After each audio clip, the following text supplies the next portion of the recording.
You are correct, Amanda. We are looking ahead to the potential for some freezing rain, even in the upstate, but the best chance is going to be up in western North Carolina.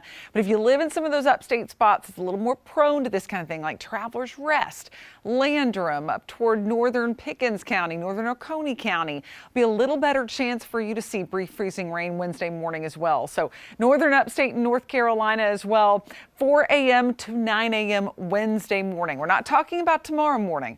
It's Wednesday morning that we'll have this brief wintry mix before it just turns to a miserable cold rain throughout the day. Could make for some elevated slick surfaces. So we're going to talk more about that, go hour by hour on FUTURECAST coming up here in just a couple minutes. But Fox Radar 3D is nice and clear tonight. We have seen some heavy rain this morning. What a way to start Monday, right? But then the afternoon, so sunny and nice. And now it's just getting cold. Temperatures have already cooled down into the 30s for Spartanburg, 42 there in Gaffney, looking at 36 in Asheville, a pair of 43s for Clemson and Greenville. Later tonight, expect temperatures to drop to right around freezing or slightly below, 31 for you in the upstate. So make sure the kiddos are extra bundled up. I think the hat might be in order tomorrow morning. With that breeze continuing, it's going to feel like the 20s. Gloves, scarves, whatever you have to combat the cold will be needed tomorrow morning in the mountains with 20s.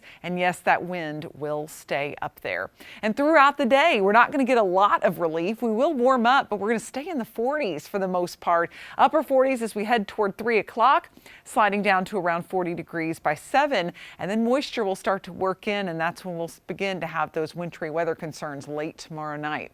We're going to give it a 9 out of 10 on the Carolina Sky Meter with that sunshine. Had to give it a high grade, but it's a little cooler than normal for this time of year, so I didn't go all the way with a perfect 10.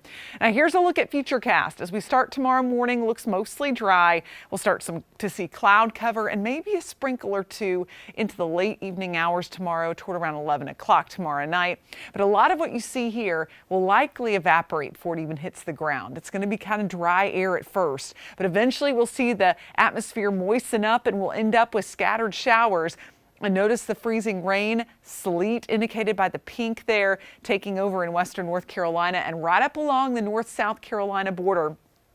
We'll be watching for that possibility between about, again, 4 to 9 a.m. or so. And then we'll start to see some heavier downpours develop as some warmer air works its way in. So at this point, everything in the upstate should be just a plain old cold rain.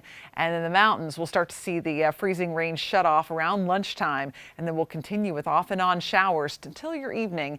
And then by late Wednesday, we'll be done with that miserable weather. I'm looking ahead to some nicer conditions getting closer to the weekend. Here's a look at what we can expect, though. The darker pinks, that's where we have a better chance of getting any kind of significant accumulation that could cause travel problems. But there's still a chance we could get a trace of ice in some spots along the 85 corridor and north. And it doesn't take much. You could get an isolated slippery area on a bridge or an overpass. So we'll just have to watch conditions very closely tomorrow night and into early Wednesday morning.